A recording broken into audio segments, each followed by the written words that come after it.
ஸ்வேதா என்ற சிறுமி ஒரு சிறிய கிராமத்தில் வசித்து வந்தாள். ஒவ்வொரு நாளும் ஸ்வேதா பள்ளிக்கு செல்லும் போது அவள் வீட்டு கேட்டின் வெளியே ஒரு சிறிய பெண் அமைதியாக நின்று கொண்டே இருப்பாள். அந்த பெண் பேச மாட்டாள், சிரிக்கவும் மாட்டாள். ஆனா ஸ்வேதா பள்ளிக்கு போய் திரும்ப வீடு சேரும் வரை அவளை தொடர்ந்து வந்து கொண்டே இருப்பாள். ஸ்வேதா பயந்தாலும் அவளுக்குள் ஏதோ ஒரு நிம்மதி இருக்கும். ஒரு நாள் நல்ல மழை பெய்து கொண்டிருந்தது. பலத்த காற்று வீசியது. ஸ்வேதாவிடம் பாதுகாத்துக் கொள்ள அவளிடம் எதுவுமே இல்லை.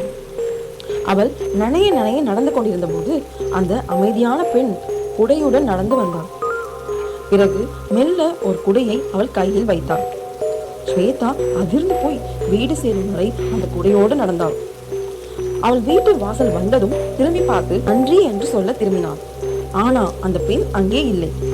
வீட்டிற்குள் ஸ்வேதா சென்றவுடன் அவள் இந்த விஷயத்தை தன் பாட்டியிடம் சொன்னாள். பாட்டி சற்றே அமைதியாக கேட்டு மெல்ல சொன்னாள், கண்ணே, பல வருடங்களுக்கு முன் இந்த தெருவில் ஒரு சிறுமி வாழ்ந்து வந்தாள். அவள் மழையில் சிக்கிட்டாள். அதற்கு பிறகு அவளை யாருமே பார்க்கலையாம். அதனால அவள் தினமும் பள்ளிக்கு போற வழியில நடப்பாளாம். இத பலமுறை பல பேர் பார்த்து சொல்லியிருக்காங்க. ஸ்வேதாவின் கண்களில் கண்ணீர்.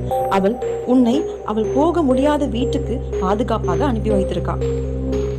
அந்த நாளுக்கு பிறகு அந்த பெண் மீண்டும் ஸ்வேதாவை பின்தொடரவில்லை. ஆனா மழை வரும் ஒவ்வொரு நாளும் ஸ்வேதா வாசலிலே நின்று அந்த அமைதியான குடிக்கு மனசார நன்றி சொல்கிறார். இதுவே ஸ்வேதாவின் மழைக்கதை. இந்த வீடியோ பிடிச்சிருந்தா மறக்காம லைக் பண்ணுங்க, கமெண்ட் பண்ணுங்க, ஷேர் பண்ணுங்க. இது போன்று மேலும் வீடியோக்கள் பார்க்கணும்னா இந்த சேனல் சப்ஸ்கிரைப் பண்ணிக்கோங்க. இந்த வீடியோ பார்த்ததுக்கு நன்றி.